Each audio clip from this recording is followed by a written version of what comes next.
Earlier this week, I was asked on CNN to make sense of one more case in which Donald Trump had said something demonstrably false and then explained it away with a caustic tweet and an indignant interview. I replied that there was a pattern here and a term for a person who did this kind of thing: a bullshit artist.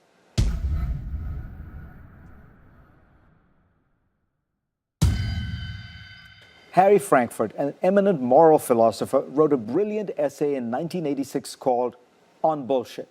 Telling a lie is an act with a sharp focus. It is designed to insert a particular falsehood at a specific point. In order to invent a lie at all, the teller of a lie must think he knows what is true. It was supposed to be an example of Hillary Clinton's battle-tested experience. I remember landing under sniper fire. In the speech last week, Senator Clinton was referring to her visit to Tuzla, Bosnia in 1996 as First Lady. The brutal war was over, but hostilities continued. And though the trip was exactly 12 years ago tomorrow, the memories seemed etched in Clinton's mind. There was supposed to be some kind of a greeting ceremony at the airport, but instead we just ran with our heads down to get into the vehicles to get to our base. Problem is, that's not what happened. And we should know, CBS News accompanied the First Lady and daughter Chelsea on that Bosnia trip.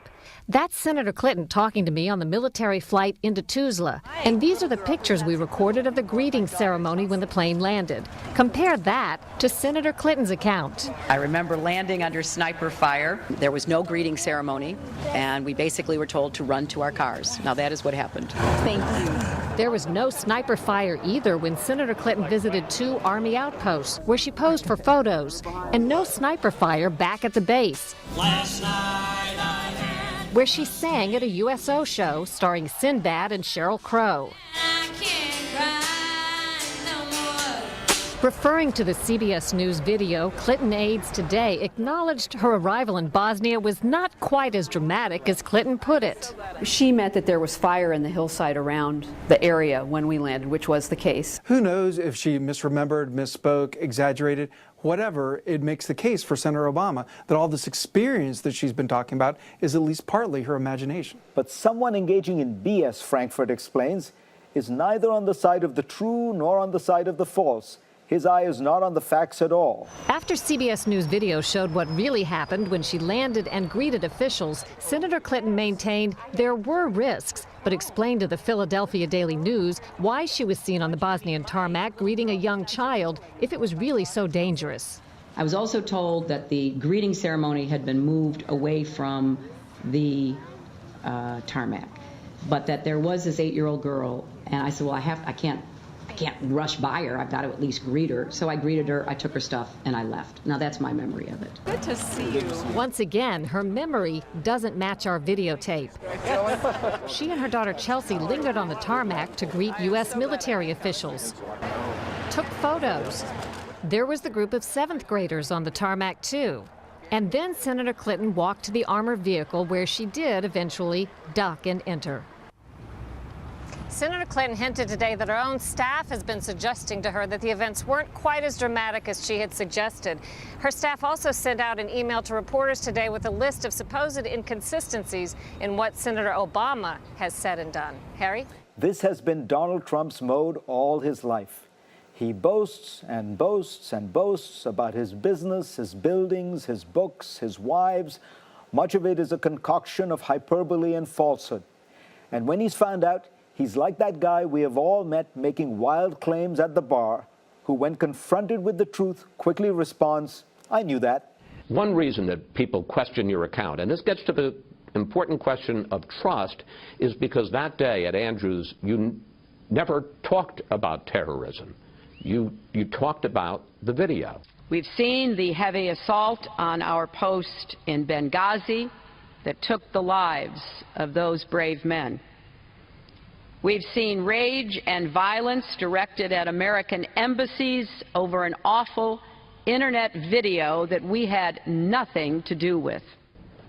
No, that's not fair. If you go back and read everything that I said that day, I quoted people who talked about it being terrorism. I had already said it was terrorism. There was no doubt it was terrorism. I think there has been a confusion in the minds of some, and exploiting that confusion for the advantage of I have others. a quote here where you say... But look at everything I said, because, and this goes back to all the investigations that were carried out. Of course, it's really all just BS. I did not email any classified material to anyone on my email. There is no classified materials. I am confident that I never sent nor received any information that was classified at the time. I had not sent classified material nor received anything marked classified. After a long investigation, FBI Director James Comey said none of those things that you told the American public were true.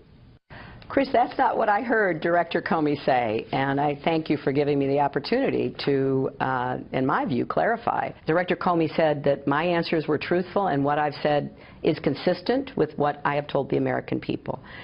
But in a congressional hearing on July 7th, Director Comey directly contradicted what you had told the public. Secretary Clinton said there was nothing marked classified on her emails either sent or received. Was that true?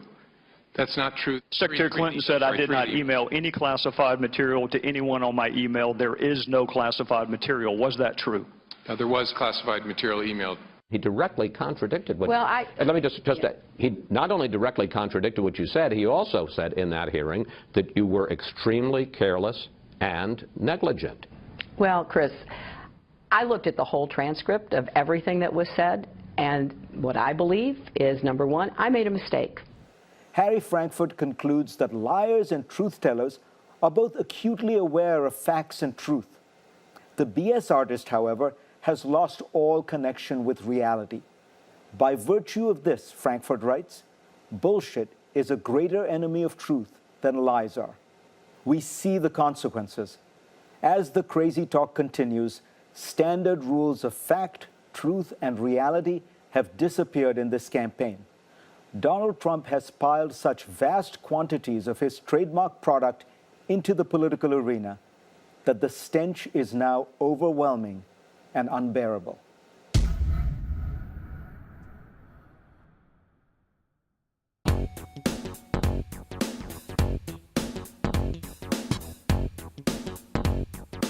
So I may have short-circuited it.